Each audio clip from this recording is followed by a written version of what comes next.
Okay, we can see your screen, Dr. Unschuld. Yeah. Okay, about 5 more minutes, so Okay. Shall I leave it as is now? yes, perfect. Okay, good. All right.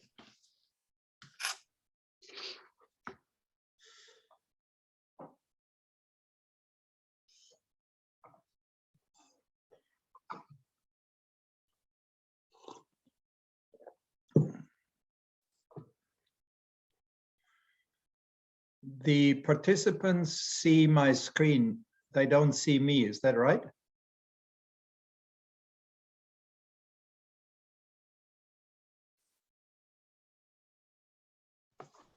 Professor, just so you know, I think that I can see you in a small window. So we'll mostly see your screen during this recording, but we'll see you probably in a small window.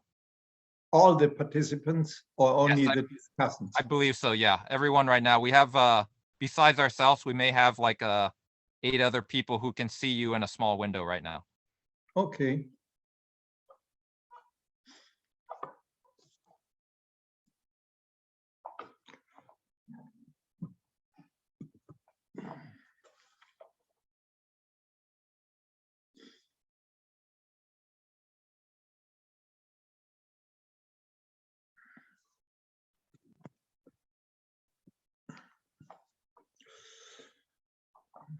As you see, it's still sunny outside. This is why the left side of my face is still lit by the sun. Yes, it is. Is it late afternoon there? Yeah, for almost 5 p.m. Ah,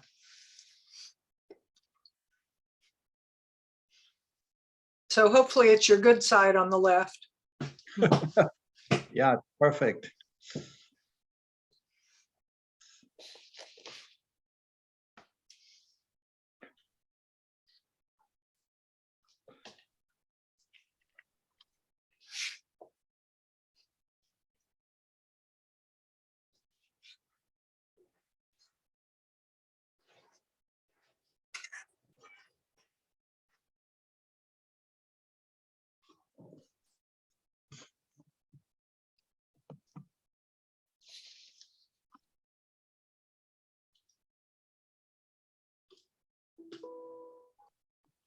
Professor, just in the minute or two before we get started, I'll mention Daniel Schreier is on at the moment, and he's here in place of Zev Rosenberg. He's the editor for Zev Rosenberg's books.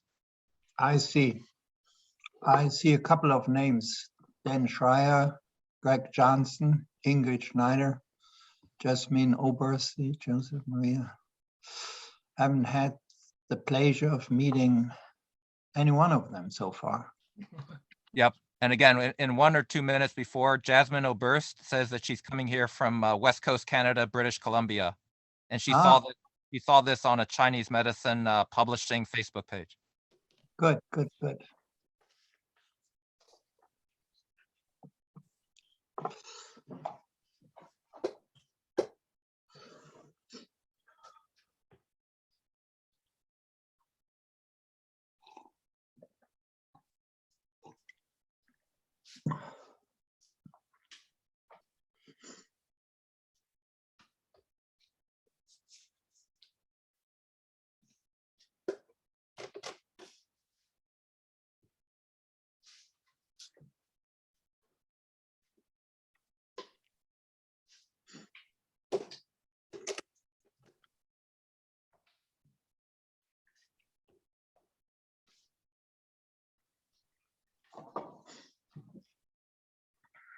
Then let me set an alarm for 10:45.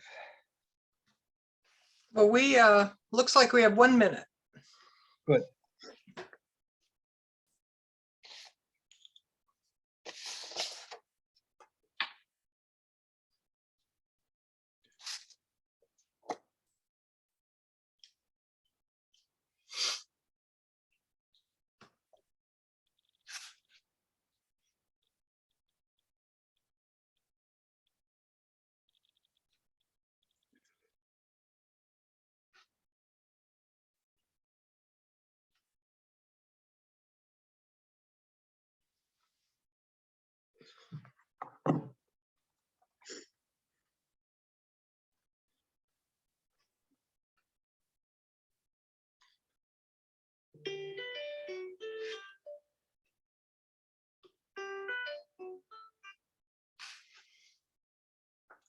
Good morning or good afternoon, depending on where you are.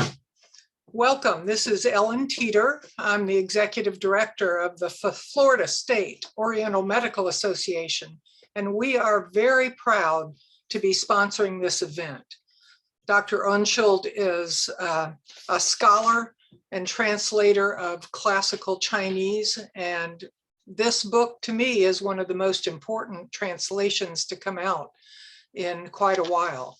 The Ben Cao Gang Mu was first, I believe, back in the 15th century, published, and has the complete compendium of herbs known at that time. Many of these we don't know now, so this could add great amounts of information to our medicine. We have a sponsor, Far East Summit. They have the books, as you also have some coupons to save money on some of the books on the Net of Knowledge site. Far East Summit's existence is to alleviate pain and disease. They want to cultivate and improve life. And they have a refined herbal products of all sorts and lots of educational material on their website. I'll make sure you have that link before you leave. Just for a second, if you want to ask questions, we're going to put them in the Q&A box, which is 2 bubbles with Q and A under it. If you want to just chat with each other, that's what the chat box is for. I will try to check both for questions, and we'll ask questions and answers at the end after the presentation. First, I want to introduce Andy Pham for a minute. He is actually how I connected with Dr. Unschuld, and he has some words to say. Andy? Ellen, thank you very much. I would try to keep this brief. Yes, everything Ellen said is true. Far East Summit is the sponsor of today's webinar. Very briefly, they're the exclusive manufacturer of the Chinese classics, liquid extracts and liquid concentrates line. That's originally by Jake Fratkin. We also have, as Ellen said, the 6 volumes that are newly published by Professor Unschuld. We also have one of his small paperback books that I think some of you may not be aware of, but I think all of you may find it quite intriguing. It's called Traditional Chinese Medicine, Heritage and Adaptation. It's a very short readable book, quite affordable, but I think it says some things in there that are quite, shall we say, controversial, but still intriguing to anyone who practices in the field. That might be a good starting point for those of you who either have not looked at Professor Unschuld's other books or may not have heard about it. It's very recent and it is on our site. We have other classical books on there as well by other authors. So we encourage you to see that site. Look for the books page at fareastsummit.com. I would be remiss this morning if I didn't say very briefly that this is the anniversary of the end of the Vietnam War. For families like myself who are primarily here in the US, quite frankly, as a result of that war, today is always kind of a meaningful day, somewhat poignant, perhaps sad and reflectful. I've been attending national meetings, regional meetings, and even local events on the Vietnam War this month leading up to today. So I want to say briefly that today will be a day that I think about what brought people like myself and my family and many others to this country here in the US. But for the next hour, all of us will be able to appreciate what Professor Unschuld has recently published, and I've been following him for probably no less than 2 decades in terms of his publications in English. I think perhaps some of you on today's webinar have been following him for maybe as long and maybe even twice as long. His publications in English published here in this country go back now over 4 decades. So I think many of you know about his Su Wen, about his Nanjing, about his Ling Shu. All of those are, you know, I think very relevant clinically to many of you. I'm sure you agree. What you may not be as familiar with, though, are the multi-volume series that he has published with his co-lexicographers, his co-editors. I'm referring to the Dictionary of the Ben Cao Gang Mu. That's another series that preceded the one you'll hear about today. But the difference here is that Professor Unschuld has had many co-editors working with him on those previous series. And somehow, I'm still not sure totally how, but he's been able to now produce 6 volumes of direct translation of the Ben Cao Gang Mu itself. And to give you a sense of how voluminous this is, Li Shizhen himself, hundreds of years ago, produced most of this through his own efforts, but also with a lot of help from his own family. Professor Unschuld is producing this English translation primarily on his own. So not only would it be very unrealistic for any of us to think that we could publish 1,000 pages in a single year, but Professor Unschuld this year with the 3 volumes and last year with 3 other volumes is essentially producing 3,000 pages of translation in a single year. It is really Herculean, his effort. And I won't say much more, but hopefully for the next hour, we'll get a preview of perhaps these 3 volumes this year and 3 volumes last year. Professor Unschuld, thank you very much again for agreeing to be on with us today.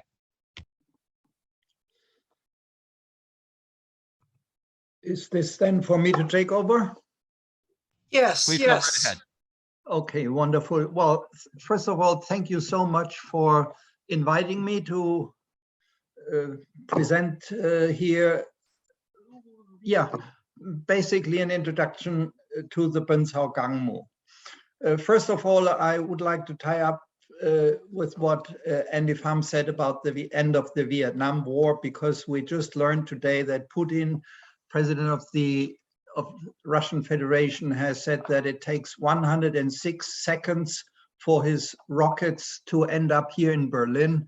And every day I can see on my way to my institute hundreds of refugees from Ukraine. So one war has ended a couple of decades ago and another is just beginning. That's the dire side of the present. Okay, but today we talk about the Ben Cao Gang Mu. And let me see whether I can.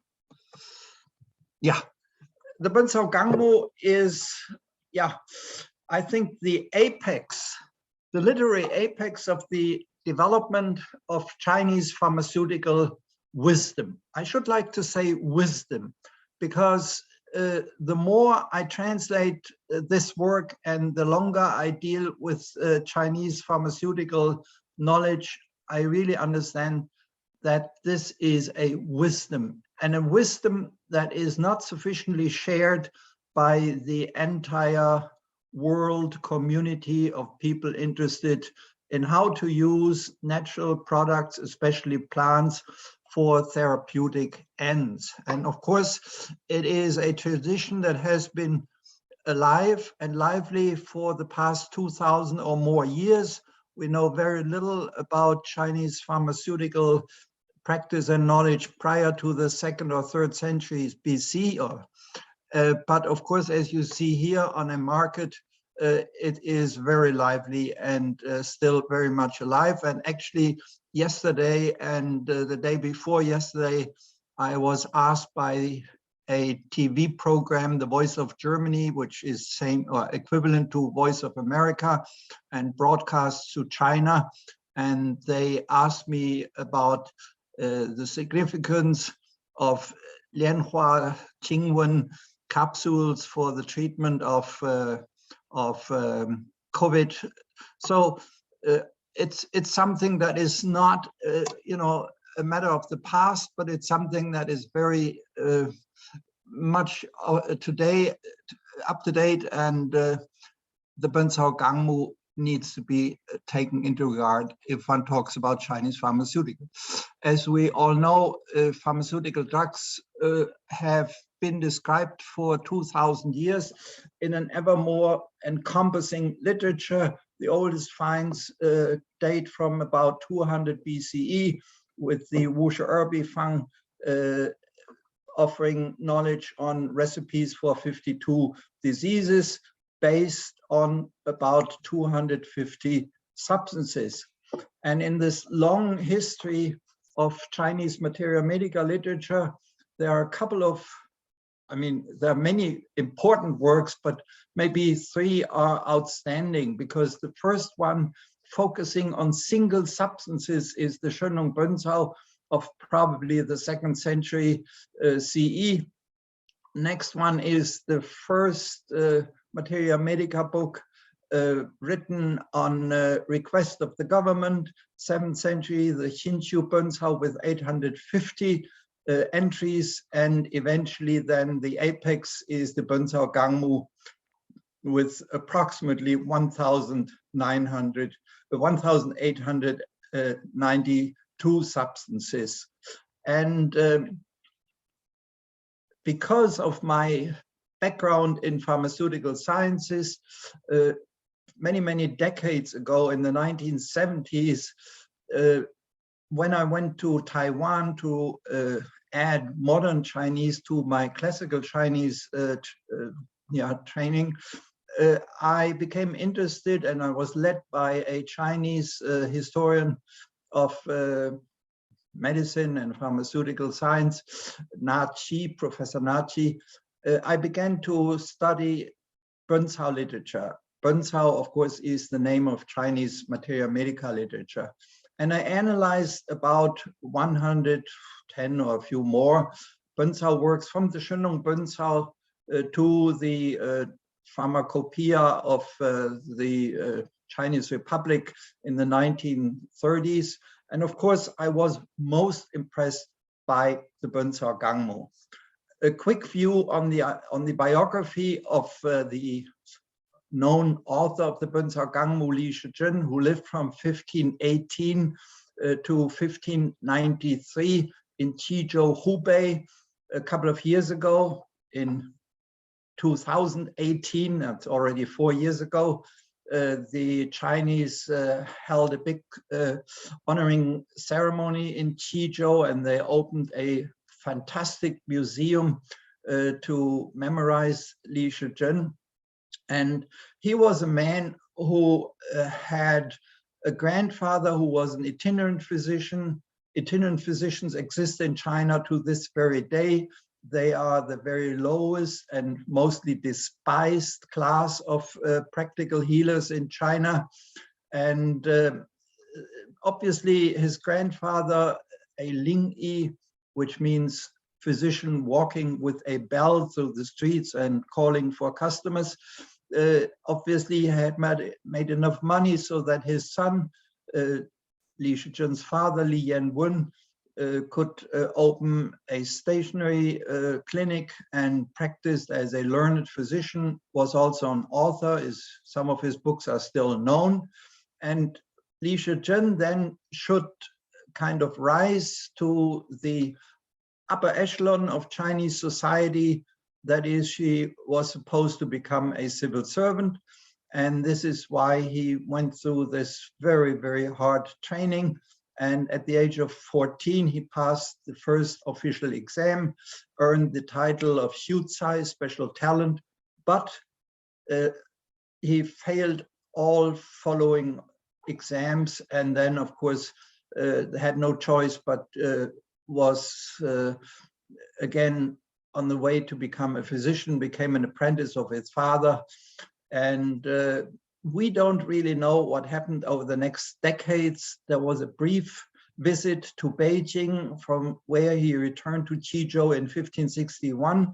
And then he began his work on the Ben Cao Gang Mu. We do not know the size of his team. He mentions that some family members helped him. But if you look at the sheer size of the Ben Cao Gang Mu, with its more than 1.6 million characters and the many books read, and the many travel and trips he made to different parts of the country, it's in a way it's unbelievable how within a couple of decades this huge work could be compiled and came into being. I presume, from having translated the entire work now, that he must have had a team, and many members of this team appear to have worked on their own. which you see from different quoting styles, etc. I can't go into detail of this here. So 30 years, for 30 years, he worked on the Ben Cao Gang Mu with a team of unknown size. And in 1578, that is 15 years before the publication finally resulted, he began to search for a printer. Obviously, he was turned back everywhere until eventually he met a person who was very much impressed and wrote a preface to the Ben Cao Gang Mu, accepted it, and the same year it was published, Li Shizhen died, that is in 1593. His son, Li Jianyuan, presented the manuscript to the emperor. It was not the best edition. The next edition from 1601 was better because of the illustrations. Okay, to this day, Li Shizhen is known to virtually everyone with the lowest, lowest grade school education.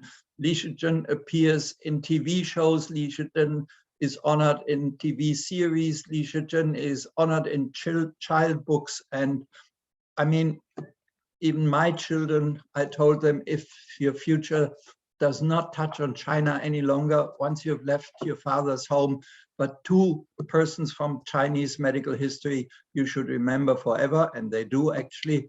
And one is Sun Miao, the physician of the Tang dynasty, and the other, of course, is Li Shizhen. 1593, the first printed edition in China called Jinling edition. And in 1603, excuse me, not 1601, 1603, the Jiangxi edition with new illustrations was immediately exported to Japan, where in 1637, a first reprint in Tokyo appeared. And actually in 1702, a first copy reached in Berlin. It is today here in the National Library. And my wife and I recently sponsored a renovation of this opening. A couple of years ago, I was asked by the Chinese authorities to apply to the United Nations Educational, Scientific and Cultural Organization to have the Ben Cao Gang Mu accepted or listed in the memory of the World International Register. I did so, and this was approved. And we can say now Ben Cao Gang Mu is inscribed in the memory of the world, but it is not accessible to the world. And the Ben Cao Gang Mu is not only a collection of pharmaceutical therapeutic advice still valid today, it is also a museum of many thoughts and achievements in the history of Chinese science and civilization. But how open are the doors of this museum with its contents having been acknowledged now as part of the memory of the world? There's a Japanese edition, and I've used it. It has been quite helpful because the Ben Cao Gang Mu is, of course, for the most part, maybe 90%, I don't know, consists of quotes from literary sources of previous 1,600 years. And these quotes often contain kind of secondary quotes. That is, an author of the 11th century is quoted, and in his quote, he quotes an author from the 2nd century. And the Chinese text does not show where this secondary quote begins and where it ends.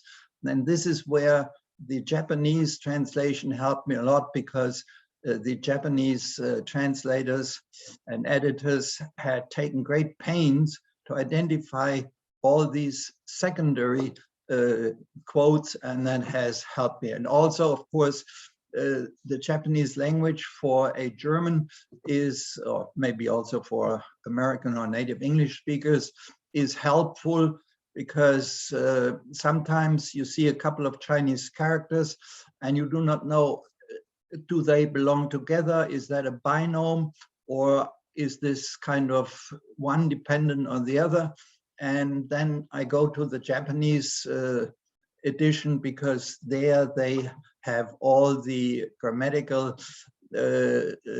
kind of these Japanese signs noting a genitive or accusative or verbal ending, etc., and that helps too. So, but still, it has, as I said, very few explanatory notes and is not really helpful to people outside of East Asia. And then, of course, there is this English edition about 30 or more years ago, made by Luo Xi-wen and published by Foreign Language Press.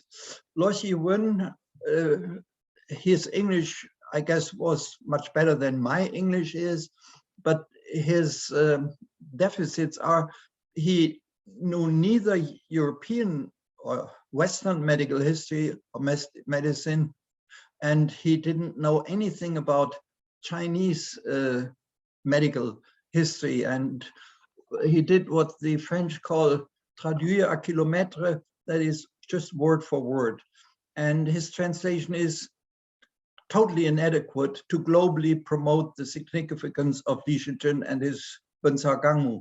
I'm not out here to badmouth Luo Xi-wen and his product, but if this weren't as it is, I would not have been willing to spend more than 1/10 of my life on preparing a first serious and adequate translation of the Ben Cao Gang Mu.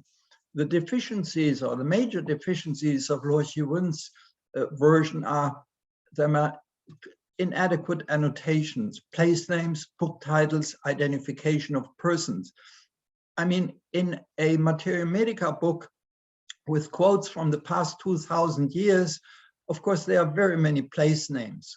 But as most of you will know, in China during the imperial era, place names were changed every couple of decades. And when you read something about the origin of a plant or the origin of a case history, etc., you want to know, where did this happen and where did it originate from? And you have to do lots of research and go into many dictionaries and historical sources to find out where all these place names are, because most of them are no longer known today. The same is true with book titles. Li Shizhen quotes more than 1,000 book titles and books, and the titles, many of them are lost or are quoted in abbreviated versions. And of course, you want to know, where did this quote come from? And by just opening the Ben Cao Gang Mu and looking at a title, you do not know. Same is true for persons. Li Shizhen and his team quote many individuals as authors, as patients, or as sources of knowledge, as people who belong to a certain religion, had dreams or whatever. And many of them are not known any longer. And as I'll say in a minute, and as Andy already pointed out, to identify place names, book titles, and persons, and also disease names, we prepared 3 dictionaries, which I'll explain in a minute. So another deficiency of Luo Xi-wen's translation is a misleading translation of disease terms and therapeutic indications. This translation was done 30 or 40 years ago, when most people in China and many also in non-Chinese countries believed that Chinese medicine will gain a kind of a good image and will be accepted by the community of healers and also academic and scientific healers if all the disease terms are immediately translated by means of modern biomedical disease terms and indications. And that, of course, occasionally fits, but often enough it borders on the absurd.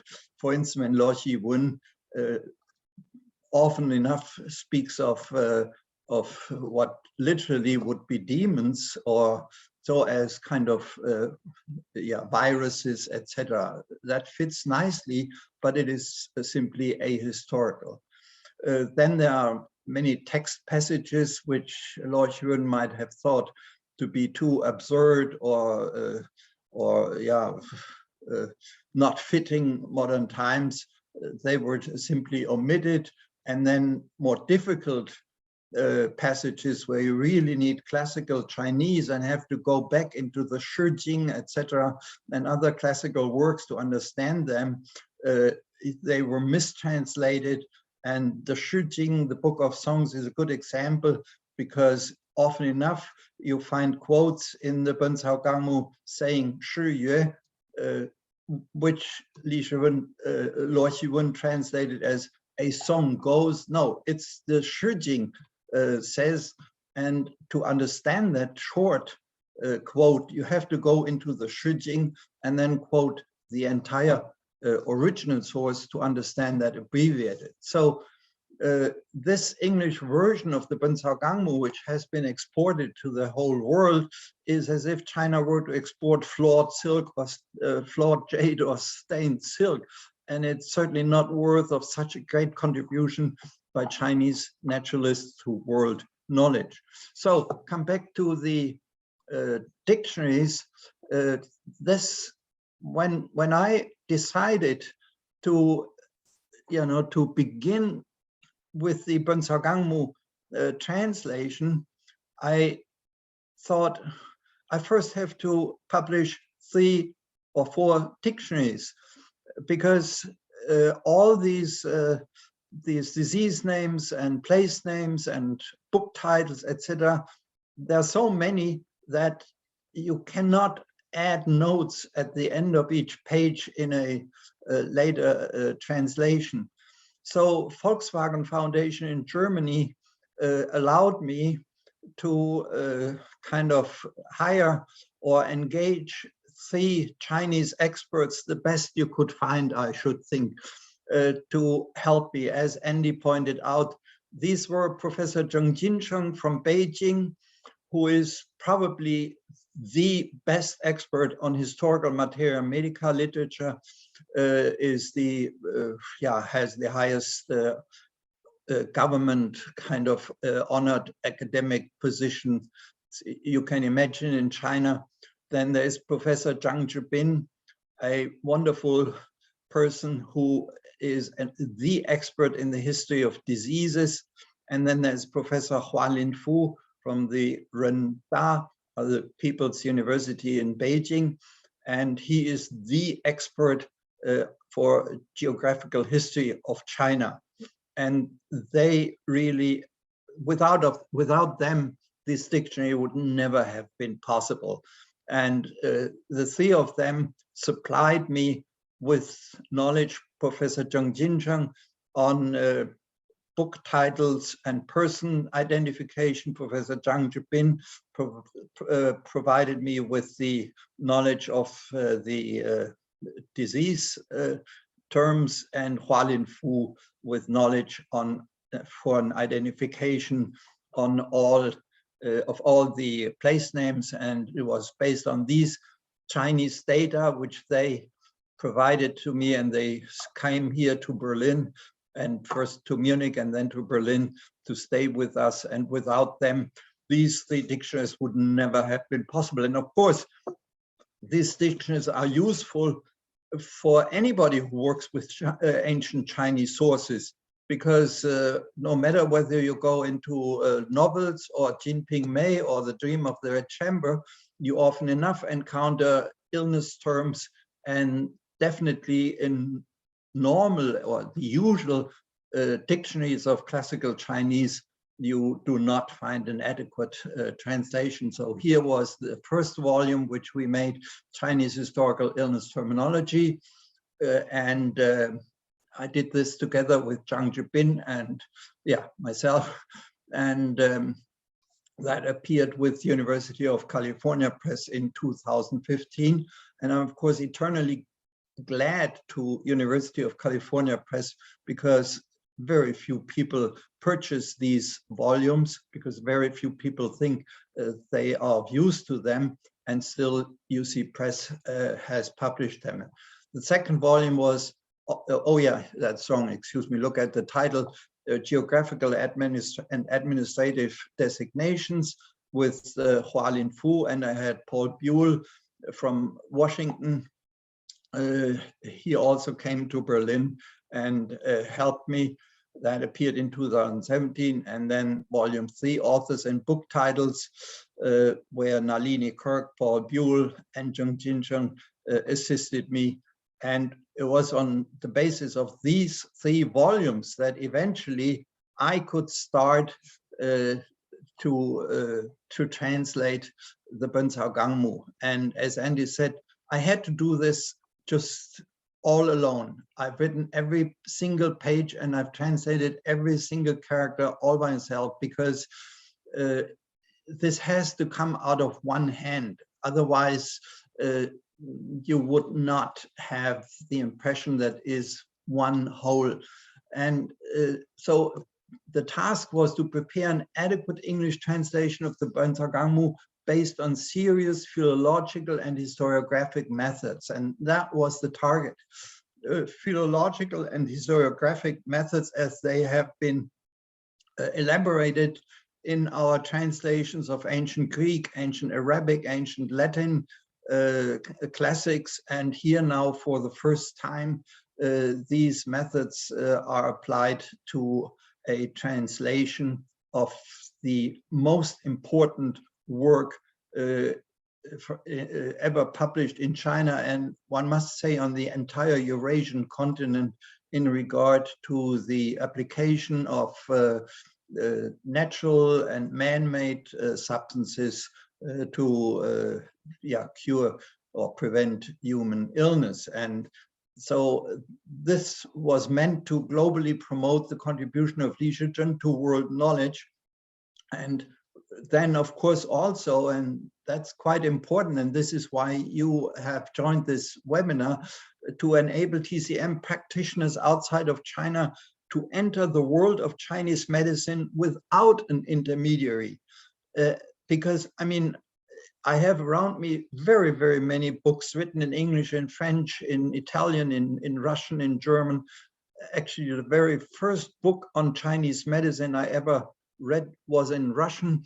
And of course, these books are very important and they're very helpful, but they all present kind of Chinese medical knowledge and pharmaceutical wisdom as if through a sieve, and of course stained by modern views, by modern expectations, by modern knowledge also. And here, for the first time, with this translation of the Ben Cao Gang Mu, you have direct access. And I mean, before I began this translation, I knew, of course, otherwise I wouldn't have done it, that this is an extremely important book. But now that I've completed translation a couple of weeks ago, I realize how genius is, and I mean how ingenious it is, and how much knowledge you can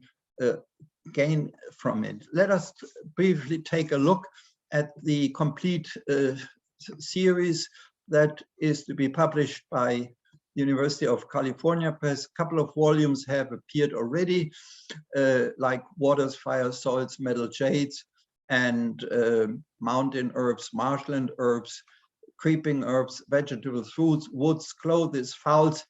And all these volumes, UC Press agreed to publish as individual separate units. That is, you do not have to purchase the entire series in order to get an understanding of what these volumes are and what the Ben Cao Gang Mu is. Every volume has its own introduction. Every volume has its own indices. And if you are interested only in mountain herbs or fragrant herbs, okay, you may wish to purchase volume 3. If you're interested in vegetables and fruits, you purchase volume 6. Or if you're interested in fowls, domestic and wild animals, or human substances, published volume 9. And of course, here you also see the volumes of the dictionary. 3 volumes have been published. We are working on a 1st volume, but that's my wife and Professor Zheng Jincheng. They work on a 4th dictionary volume, that is substance identification, and maybe that will also appear sometime in the future. So this is, if you were to look behind me, what you would see. In my back, you see the 3 dictionary volumes that have appeared already, and the 6 volumes of my translation that have been shipped to Berlin by UC Press. The Ben Cao Gang Mu is a fascinating encyclopedia, unparalleled in contents and structure in pre-19th century Europe. It covers a wide range and utilizes a wide range of sources, and that's truly impressive. I mean, there's no arrogance that shines through the Ben Cao Gang Mu in that maybe we quote only learned authors with an accepted academic background, or no, knowledge of convicts, beggars, professional healers, civil servants, and emperors is fed into the work, and the written records there is oral information collected all over the country, dreams, everything feeds into the Ben Cao Gang Mu. And what is new for materia medica work in China, there are numerous case histories to kind of show the application and mostly successful application of certain substances in actual case histories.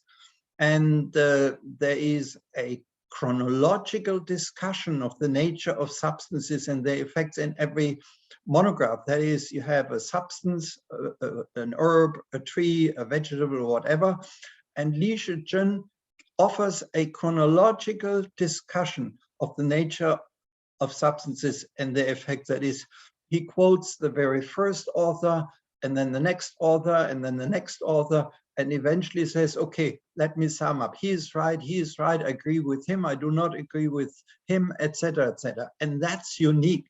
And that's what makes it so helpful to anybody who really wants to enter a kind of Chinese phytotherapy, because by reading through these kind of lists of opinions, you really get a feeling for a certain substance, because these were not kind of naive people. These were learned observers of, what a substance can do to a human organism, and they wrote it down. And over the centuries, of course, impressions changed and views changed. That is unique, and that makes it so rich, and that makes it so different from modern writings, as important they are on Chinese materia medica. And there are, of course, many detailed specifics on human morphology and physiology and countless cultural data. My co-worker on the dictionary is Professor Zheng Jincheng, who is the preeminent Ben Cao Gang Mu expert of present-day China, has characterized it in this way. Some of the pharmaceutical substances gathered in this book had already left the platform of their clinical application. However, the data associated with them offer abundant material to study the customs of the people and the culture of the past. While he gathered data related to pharmaceutical substances, Li Shizhen never hesitated to extend his investigations and collection to all possible realms. That is why the Ben Cao Gang Mu appears to be a book on materia medica. It is in fact an encyclopedia of natural science and has become a treasure house for today's researchers of many fields of science. Now let's take a look at the contents. These are 52 chapters plus 2 chapters of illustrations. The text quotes 800 earlier persons, more than 800, around 1,892 monographs of pharmaceutically used substances, and describes 374 substances for the first time with 1,109 illustrations, and added are 8,160 recipes. This is also new. for Materia Medica books in China, that for each substance you have many, many recipes added. Chapters 1 to 4, these are the final ones in my translation. I only recently completed this, the translation of chapters 1 through 4. I did chapters 5 through 52 first and put these to the end for very good reason. This is introductory information. He gives all the sources. There is a general introduction with therapy and diagnosis. And here you really have kind of direct access. This is what I meant earlier, direct access without an intermediary to an understanding of a really knowledgeable person, as Li Zhizhen was, on how to use pharmaceutical substances for therapeutic ends. And this is so lively, and it is as if he stood next to me and told me this is how Chinese traditional pharmaceutics work. And very, very impressive. Of course, there's also theoretical advice offered by earlier authors, especially those from the Sung Jin Yuan era, pharmaceutical processing of drugs, on collecting pharmaceutical substances, substances most suited for certain diseases, and abbreviated recipes as memory aids. And that's truly amazing. I have put together here, let me see, how do we come with time? Oh, wow. Materia Medica works of all authors through the ages. Yeah. List of medical experts of all times quoted. List of classical and historiographic books. Complete enumeration of pharmaceutical drugs taken over from the earlier Ben Cao works, etc. And you see, here's just one example. He quotes Cao Zhongshi. Cao Zhongshi said, that is a Sung author, oftentimes when people use ancient recipes today, they are not effective. He said so in Sung Dynasty times. Why? They're not familiar with the meaning of ancient advice. For example, Zhang Zhongjing, in his treatments of chest blockage with an obstacle illness hardening in the heart and counterflow battling the heart, used the decoction to cure or govern the center. The 4-item ginseng, atractylodes, dry ginger, and glycyrrhizol, together weighing 12 liang, were boiled in 8 chung of water down to 3 chung. When this recipe was prepared to pills, they had the size of an egg yolk. This recipe always proved to be of exceptional effect. Today, people ingest 1 pill about the size of red bayberries, and when the disease is not eliminated, they say the pharmaceutical drugs are not divine. But this is not the fault of pharmaceutical drugs. It is the fault of those who use pharmaceutical drugs. You see, such discussions are extremely helpful, and you get the idea, at least when I translate this, as if I were part of a discussion that could have happened even today. Or whenever pharmaceuticals are passed through a sieve to prepare a powder for pills, use a fine mesh, tough silk sieve. When the sieving is completed, put the powder into a mortar and pound it several hundred times until the color and the size of the grains are even. Then it is an excellent powder. All fat and greasy pharmaceutical drugs such as croton seeds, apricot kernels, and sesame seeds are first simmered until they turn yellow, and then they are pounded together into a paste. Rub the paste with your fingers to test whether the ingredients are perfectly mixed, that is, are gone, and add more powder in small amounts. Grind all ingredients together into powder fine enough to pass through a light, wide mesh silk sieve, then combine them again and pound them to obtain an even mixture that can be passed through a fine mesh sieve. Oops, my alarm says at 45 minutes. Okay, and so you have all kinds of advice. I will not go into detail here on this. And then there come these more, detailed advice on 7 types of recipes of preparation, the tea and flavor, required and prohibited combinations of the 5 flavors, one-sided superiority of the 5 flavors.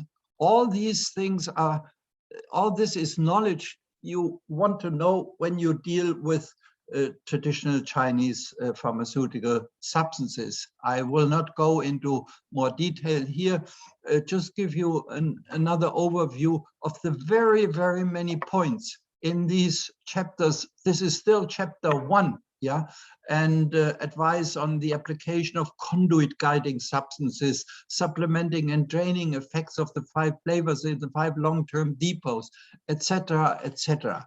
So different pharmaceutical drugs sharing the same name, pharmaceutical drugs that should be avoided during pregnancy. And then, of course, you have kind of pharmaceutical drugs that should be avoided in combination with certain beverages and food, for instance, pork. Yeah. So chapter 3 and 4 offer lists of recipes for hundreds of diseases and illness signs. And these recipes are often given in extremely abbreviated statements and follow a detailed categorization according to classification of the main ingredients. And here you see, this is for practitioners, all types of wind intrusion, medication blown into the nose, vapors to steam, fumigate the nose. And this goes on. And then spasms wind intrusion with a presence of cold chi, wind intrusion with a presence of moisture, etc., etc. Stiff neck, and always subheadings affected by wind intrusion, moisture, peak illness, epilepsy, to induce spitting up of phlegm, etc. Very, very detailed. And the interesting thing is that you have sometimes subdivisions, cures applied internally, cures from the outside, or cures applied internally. This is so detailed.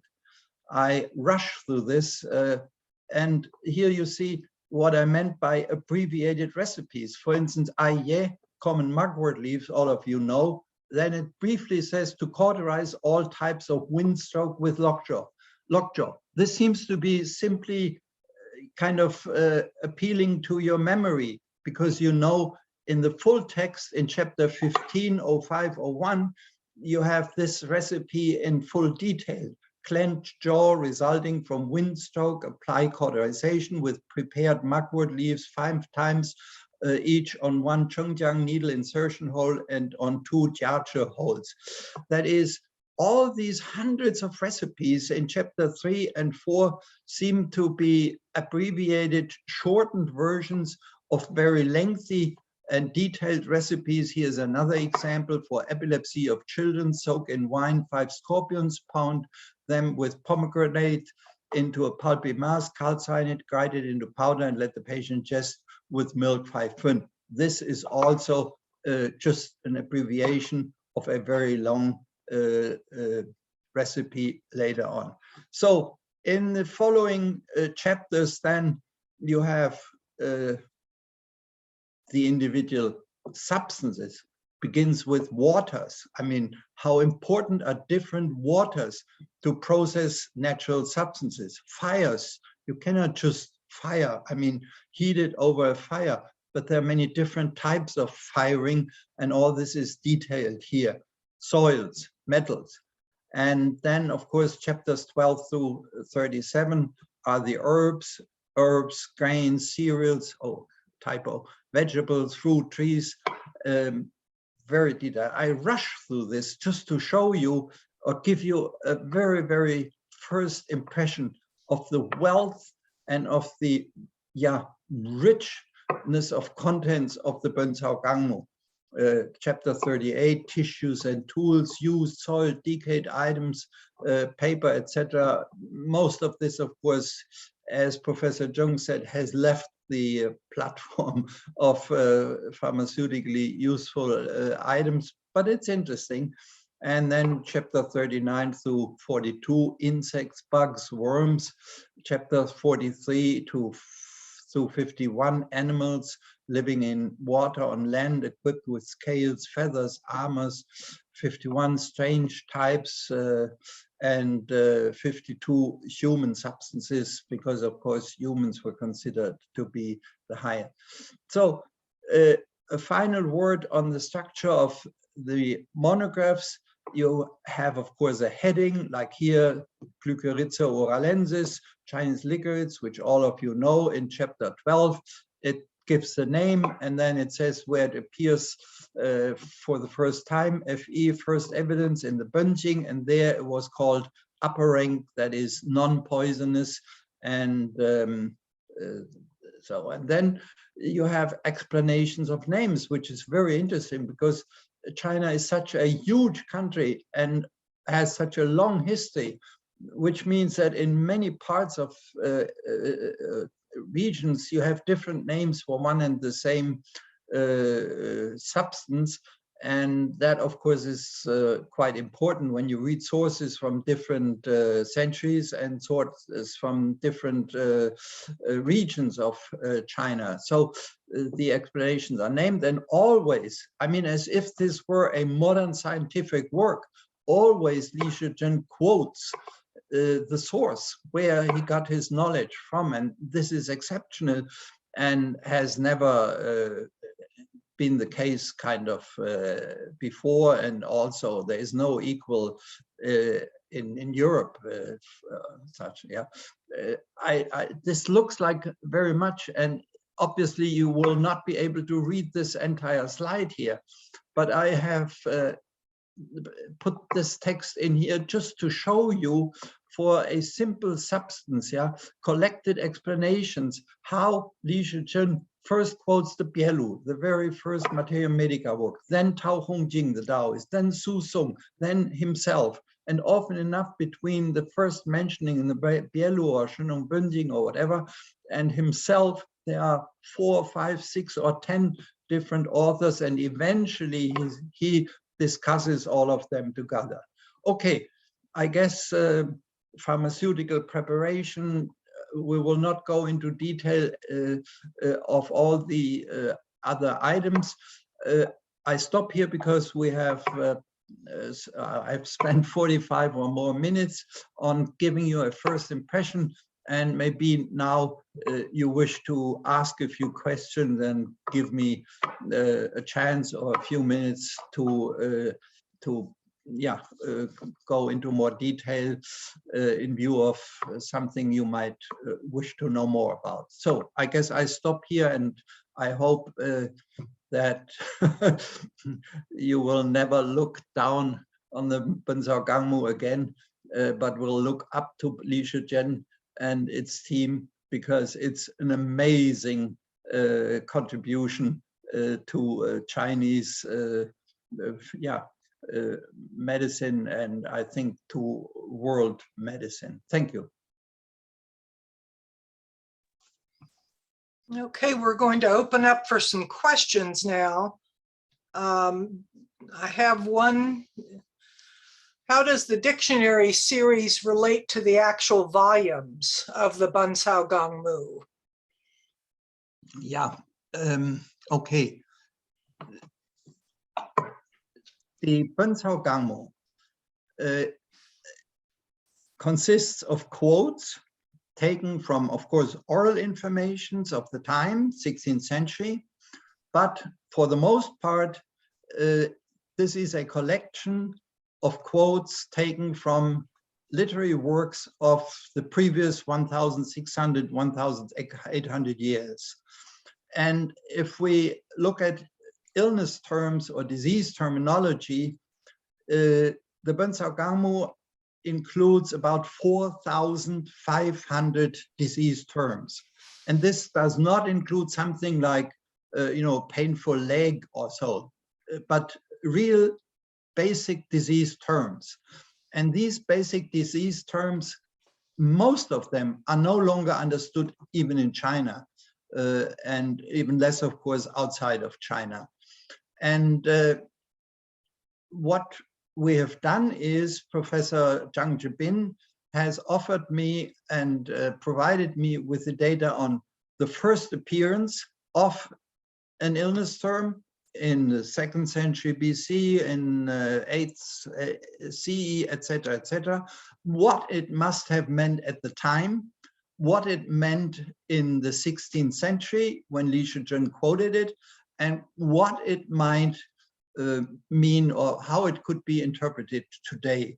So whenever you open any volume of the 9-volume translation of the Ben Cao Gang Mu with all these recipes and descriptions of individual substances, all the time you will come across illness terms, and if they are not immediately understandable, like I do not use, and that of course is what I've never done, I do not use modern biomedical terms for illnesses.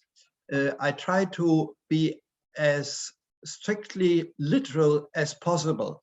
That has confronted me with much, how shall I say, polemics, because when you translate these ancient disease terms literally, they do not look modern scientific.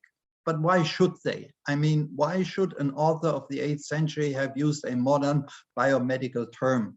They had their ways to express themselves, and they had their terminology, and there are very many images, there are very many metaphors that are simply metaphors and are not modern biomedical terms. And if they are kind of self-evident, and cough, of course, is evident, or outflow, which I use instead of diarrhea or dysentery, then you do not need an explanation.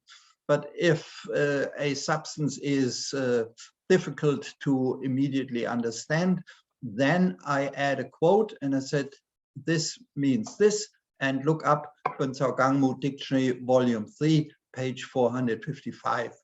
And of course, the same applies to persons or to book titles or to place names that if you hit or if you encounter a certain place name and you do not know where it is, and for the most part you have no way of knowing where it is, then of course I have not added a note, footnote, because that would have doubled the size of the volumes, but then you look it up in the dictionary. So unfortunately, if you are really interested in knowing where these places refer to, then you need to have the place name dictionary to the side of your translation of the monographs. The fact is, these volumes are around 1,000 pages each, 1,000 pages each. And that was a strict kind of upper limit UC Press set. And if I would have added even more notes, then this limit would have been exceeded. So the dictionaries helped me to translate, and they help future readers to understand the message. Professor, I hope you'll pardon me for interrupting. I just want to get to a couple of questions here that I see in the Q&A. I want to ask this one right away because it's detailed, and I'd like maybe if you can say something briefly about Jasmine Oberst's questions from Canada, and then I'll bring up Greg Johnston because he has more broad general questions that I think, I don't know if there's an easy answer to what Greg is saying, but let's bring up Jasmine Oberst first. Very quickly, I'm talking quickly. I'm so grateful. Hi, I'm so grateful for your work in the field for Chinese medicine generally, and for this series specifically. I wonder if there is a comprehensive list for the whole series, ideally in pinyin, but Latin botanical okay too, that indicates which volume the herb is in. For example, if I want to look up Bai Ji and I don't know which volume it is in or what kind of plant it is. Yeah, that's that should be volume 4 of the dictionary. That should be volume 4 of the dictionary. And then within that volume, we can use the index at the back. Thank you. Yeah. In Canada. I mean, every volume now has an index, and if you hit if you encounter an herbal name in one of the volumes, if it has a monograph in that very volume, then the index at the end says, okay, this volume, chapter 15, entry 23. if it has an entry in another volume, then it does not give this specific number.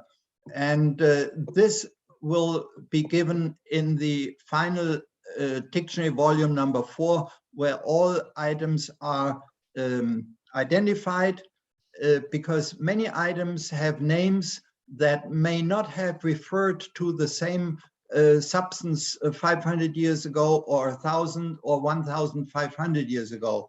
And we will kind of, and this is of course important because quite a few people are, I must say, naive enough to believe that when they take a recipe from the Shanghan Lun and they take the names of these items and go to a pharmacy shop and say, I would love to have this and this and that, the probability that they get the same substances that were meant by these names 1,500 or 600 years ago, probability is slim.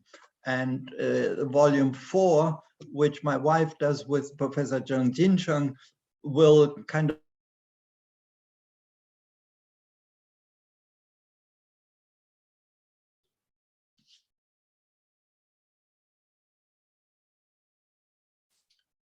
Dr. Unschuld, I believe you've frozen. Are you there?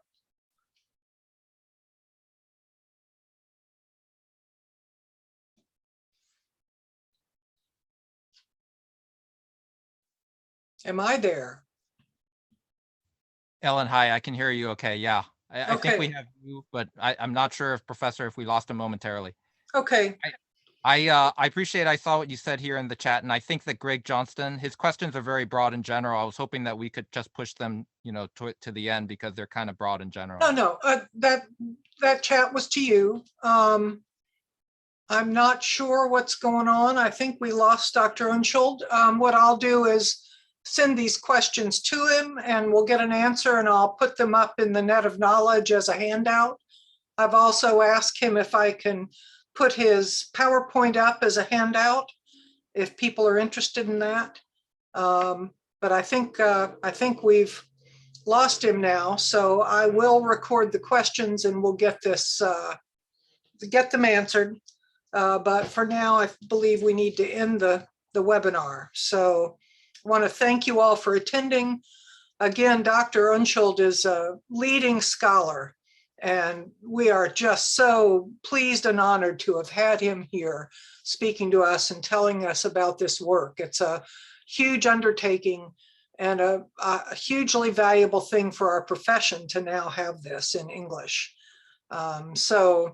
Everybody, thank you. We'll get a recording up on the Net of Knowledge site fairly soon. And thank you very much. Thank you, Andy. Talk to you later. Okay, yeah, I guess we lost him. We lost him for sure for now, I guess. Okay. But luckily we made it to the end. Yes. I think we made it to the end with him and we didn't lose him. Yeah, we're good. I think he had some internet problems, but all right. Thank you so much.